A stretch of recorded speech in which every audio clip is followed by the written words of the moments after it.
मिली नर देह ये तुमको,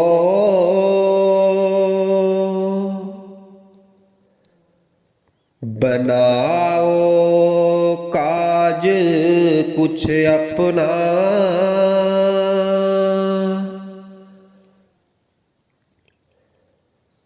गुरु प्यारे साध संगत जी, राधा स्वामी जी। गुरु प्यारे साध संगत जी, ये श्री हजूर स्वामी जी महाराज की वाणी है। आप अपने उपदेश के मुतल्लक बड़ी ही अच्छी तरह से खोल खोल के समझा रहे हैं। आप फरमाते हैं कि ये जो दुनिया है, ये रचना है। जो कुछ भी हम इन आंखों से देखते हैं, ये एक खूब सारा 84 लाख जिया जून का जेल खाना है। हम अपने कर्मों के कारण इस जेल खाने में कैदी बनकर बैठे हुए हैं और इन कर्मों का नतीजा भुगतने के लिए हमें बार बार यहां आकर जन्म लेना पड़ता है। बेशक हमारी आत्मा उस परमात्मा की अंश है, उसका हिस्सा है। हम उसके एक कतरे हैं, लेकिन माया के जाल में फंस के इसने मन का साथ ले लिया है।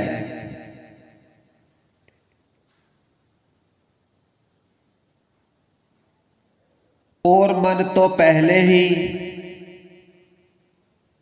विकारों, इंद्रियों के भोगों,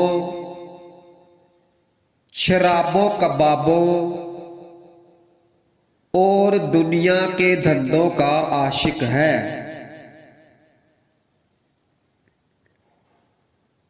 जो जो कर्म हम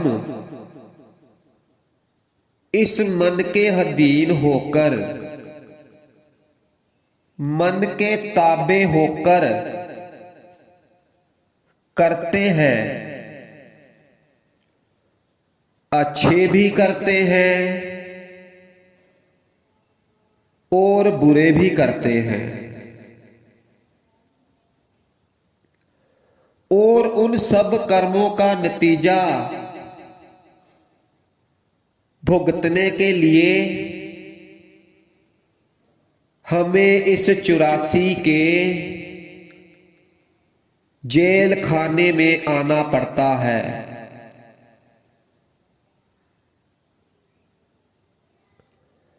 इस दुनिया को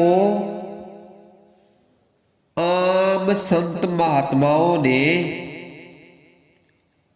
कर्म भूमि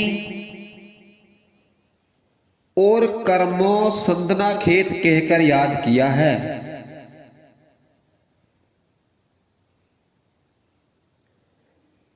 क्योंकि जमीन में जैसा भी कोई बीज बीजता है,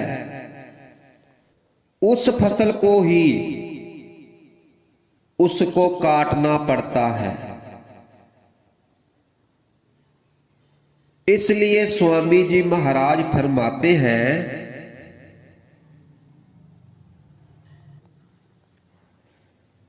कि कर्म जो जो करेगा तू वही फिर भोगना पड़ना। कि भाई अगर अच्छे कर्म करोगे तो अच्छे कर्मों का नतीजा भुगतने के लिए यहां आना पड़ेगा, और अगर बुरे कर्म करोगे तो बुरा नतीजा भुगतने के लिए आना ही पड़ेगा।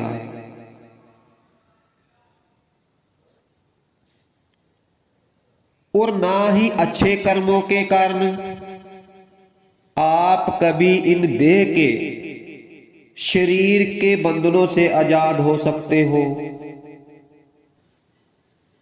ना ही बुरे कर्मों के कारण कभी मरण जन्म के दुखों से बच सकते हो। क्योंकि अच्छे कर्म करोगे तो राजे महाराजे बनकर आ जाओगे, कौमों और मजहबों और मुल्कों की हुकूमत हासिल कर लोगे,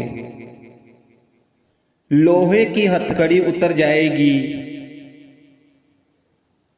और सोने की हथकड़ी चढ़ जाएगी।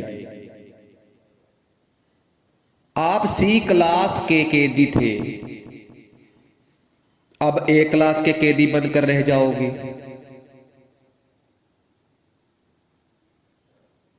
हाथ में से झाड़ू निकल जाएगा और हुकूमत की बागडोर मिल जाएगी। समझ लो झोपड़ी से बिस्तर उठाकर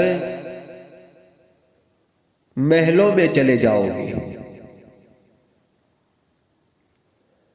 और ज्यादा से ज्यादा हम बैकुंठ तक चले जाते हैं, और फिर हमें वापस इस 84 के जेल खाने में ही आना पड़ता है।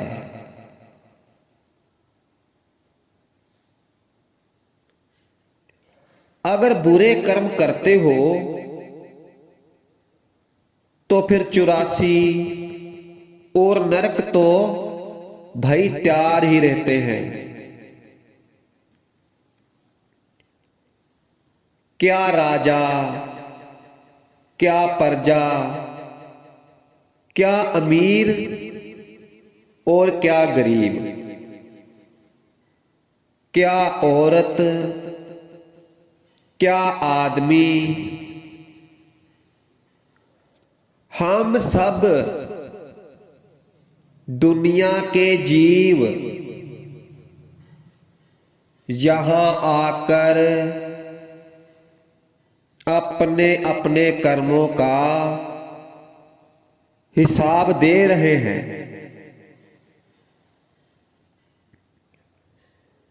इसलिए हुजूर स्वामी जी महाराज फरमाते हैं कि ये जो इंसानी जामा है हमें उस परमात्मा की भक्ति करने के लिए मिला है, उस परमात्मा की आराधना करने के लिए मिला है, और उसके मिलाप के लिए मिला है। अगर इस शरीर, इस देह के अंदर बैठकर हम इन कर्मों का सिलसिला खत्म कर लेंगे, उस मालिक की भक्ति करके मालिक से मिलाप कर लेंगे,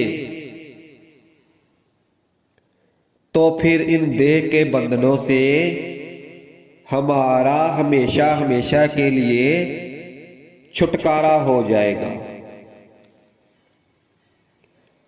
और हम इस 84 के जेल खाने से आजाद हो जाएंगे,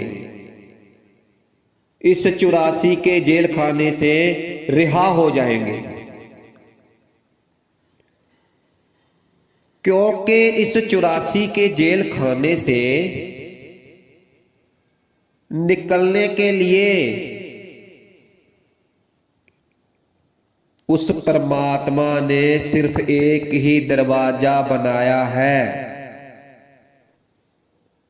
और वो कौन सा दरवाजा है? वो इंसान का जामा है। इसलिए महात्मा हमें ये मौका देता है, इससे लाभ उठाकर आप इस जेल खाने से बाहर निकल जाओ, उस मालिक की भक्ति करके मालिक से मिल जाओ। वो इसलिए कि आपका देह के बंधनों से, इस शरीर के बंधनों से और मरने और जन्म लेने के दुखों से हमेशा हमेशा के लिए छुटकारा हो जाए। अगर लाभ है इंसानी जामे का, आपको पता है, आप सबको इस बात का पता है कि वो केवल उस मालिक की भक्ति, उस परवरदिगार की भक्ति, उसकी आराधना और उस मालिक का मिलाप, इस शरीर में बैठकर ही उस परमात्मा की भक्ति करके हम इसका लाभ उठा सकते हैं।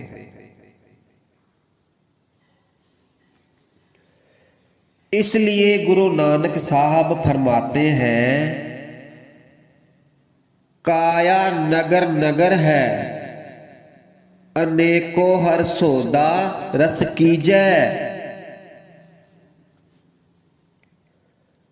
हमारी देह बहुत ही खूबसूरत शहर है, क्योंकि इसके अंदर बैठकर हम उस परमात्मा का, उस हरि का सौदा खरीद सकते हैं।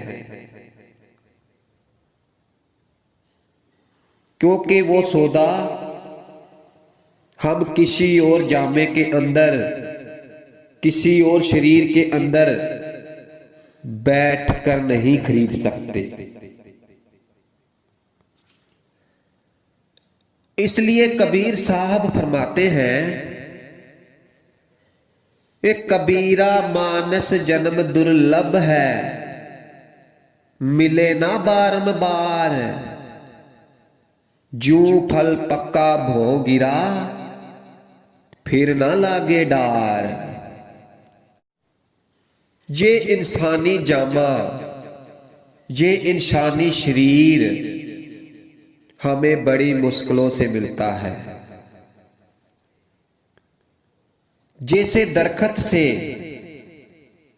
फल पक कर एक बार जमीन पर गिर जाए तो हम कितनी भी कोशिश कर लें, कितने भी यत्न कर लें, लेकिन वो फल उस दरख्त से जुड़ नहीं सकता।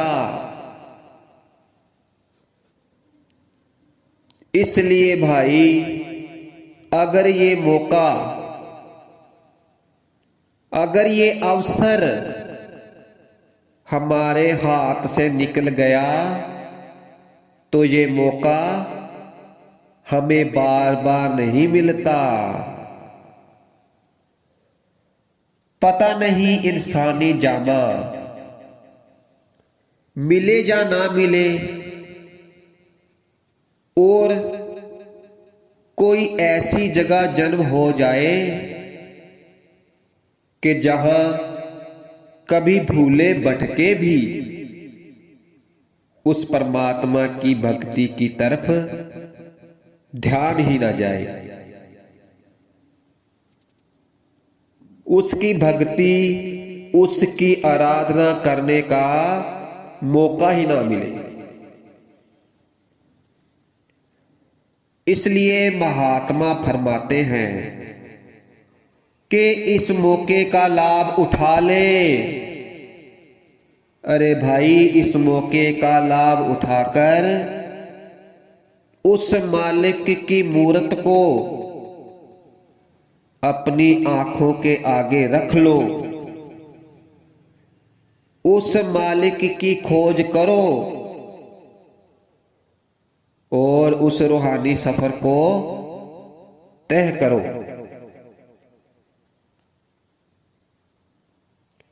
इसलिए कि आपका इस शरीर के, इस देह के अंदर आने का, इस इंसानी जामे का, इस इंसानी जामे में आने का मकसद पूरा हो जाए। लेकिन जिस वक्त ये परमात्मा हमें मौका देता है, हम जिंदगी के असली मकसद, असली पर्पज को तो बिल्कुल ही भूलकर बैठ जाते हैं। वो कैसे? बेटा बेटी के प्यार में फंस जाते हैं, कौमों और मुल्कों के झगड़ों में फंस जाते हैं, शराबों कबाबों की लज्जतों में फंसकर बैठ जाते हैं और धन दौलत की ओर भटकने लग जाते हैं। इतना इन इंद्रियों के भोगों में और विषय विकारों के हम कैदी हो जाते हैं, और तो और हम अपनी मौत को भी भूलकर बैठ जाते हैं। हमको ये भी नहीं याद रहता कि भाई हमको एक दिन इस संसार से जाना है, और हम देखते ही हैं कि हमारे साथी, हमारे भाई बहन, हमारे माँ बाप हमारा साथ छोड़कर जा रहे हैं। एक एक करके हम खुद उनको शमशान भूमि में छोड़कर आते हैं और आंखों से देखते हैं कि जिन चीजों को वो बहुत प्यार करते थे, मेरा मेरा कहकर कितना फक्र महसूस करते थे, उनमें से किसी भी चीज ने उनका साथ नहीं निभाया। फिर भी हमारे मन में एक ध्यान रह जाता है कि शायद वो बहुत ही बदनसीब थे कि इन चीजों को इकट्ठा करके साथ नहीं लेकर जा सके, और हम शायद सब कुछ ही यहां से इकट्ठा करके साथ ले जाएंगे। इसलिए महात्मा बड़े ध्यान से, बड़े ही प्यार से समझाते हैं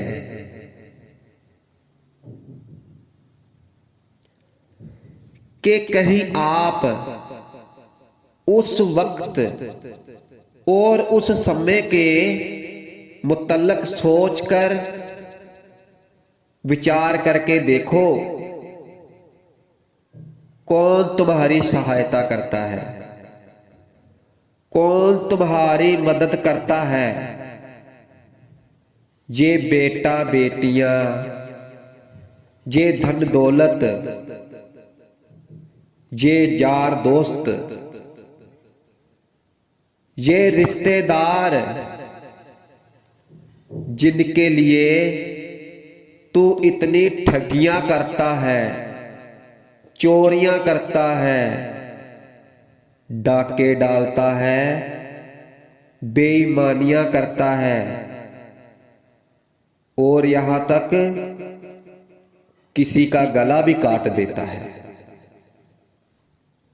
और इतने इतने जिंदगी के कीमती असूलों को उनके लिए कुर्बान करता है। और उनको तो कभी ये भी पता नहीं चला कि मौत के फरिश्ते आते किधर से हैं और हमें लेकर किधर चले जाते हैं। तो भाई, जिनको यही पता नहीं कि मौत के फरिश्ते आए किधर से थे और चले किधर गए हैं, तो आप सोचो वो हमारी सहायता कैसे कर सकते हैं, वो हमारी मदद कैसे कर सकते हैं। तो भाई, इनके साथ हमारा सिर्फ लेने देने का साथ है,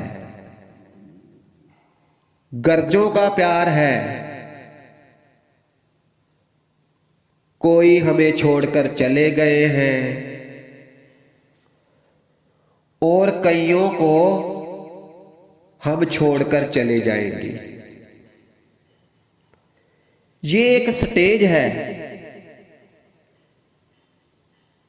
जैसे एक स्टेज पर आकर सभी एक्टर अपना अपना किरदार अदा करते हैं। कोई राजे का किरदार करता है, कोई रानी का किरदार करता है और कोई विलन का किरदार अदा करता है। और जब हम स्टेज से नीचे आ जाते हैं तो ना तो कोई राजा होता है, ना कोई रानी होती है और ना ही कोई विलन होता है। इसलिए महात्मा जी फरमाते हैं कि दुनिया भी एक बहुत बड़ी स्टेज है, इस पर भी एक बहुत बड़ा ड्रामा हो रहा है। जो जो कर्मों के मुताबिक जिसको किरदार मिला है वो अपना अपना किरदार निभा रहा है, वो अपना अपना किरदार अदा करने में लगा हुआ है। और किरदार अदा करते करते ये भूल जाते हैं कि इनके साथ लेने देने का संबंध है और गर्जों का प्यार है। हम अपना समझकर अपना बनाने की कोशिश में लग जाते हैं और ये फिर भी किसी के नहीं बनते। लेकिन जो इनको अपना बनाने की कोशिश करते हैं वो हमको इनके मोह में फंसा देती है, इनके प्यार में फंसा देती है और इनका प्यार, इनका मोह बार बार देह के बंधनों की तरफ खींच कर ले आता है। इसलिए महात्मा जी हमें खबरदार करते हैं कि जिन शक्लों और पदार्थों के लिए आप भटकते फिरते हो, तड़फते फिरते हो, इनमें से कोई भी आपकी सहायता नहीं करेगा, कोई भी आपकी मदद नहीं करेगा। आप उस वक्त के मुतल्लक सोच विचार करके देखो और फिर हम उसके मुतल्लक क्या सोचेंगे। सारा दिन देह के मोह में ही फंसे रहते हैं, इस शरीर के, इस देह के अहंकार में ही फंसे रहते हैं। ये भी कोई ठंडे दिल के साथ सोचने की कोशिश नहीं करता कि हम शरीर के अंदर बैठकर भाई अहंकार किस चीज का करते हैं, गरूर किस चीज का करते हैं, जवानी का करते हैं। तो क्या किसी को बुढ़ापा नहीं आना, किसी का बुढ़ापा नहीं देखा? भाई हमको भी बुढ़ापा आना है। हम तो सोचते हैं कि हमको बुढ़ापा ही नहीं आएगा और हमें खूबसूरती और सुंदरता का इतना घमंड है, तो क्या कभी उन अस्पतालों में जाकर उनकी शक्ल नहीं देखी? चेचक निकल आए, जहां हमें माता निकल आए, तो अपनी शक्ल हमें शीशे में देखनी मुश्किल हो जाती है। और क्या हमें पैसे का घमंड है? तो हमने देखा नहीं, बड़े बड़े राजे महाराजे, बड़े बड़े सेठ साहूकार, इन सबको सड़कों पर कंगाल घूमते हुए देखा है। तो फिर स्वामी जी महाराज फरमाते हैं कि आप शरीर पे मान करके इन चीजों को अपना समझकर बैठे हुए हो। इस शरीर ने ही तुम्हें आखिर में धोखा दे देना है कि भाई जो चीज हमारी अपनी है, अपनी बन सकती है और अपनी बनानी चाहिए और उसको अपना समझो, उसको अपना बनाओ, उसके साथ प्यार करो और उसकी भक्ति करो और उसके साथ मिलाप करो। राधा स्वामी जी।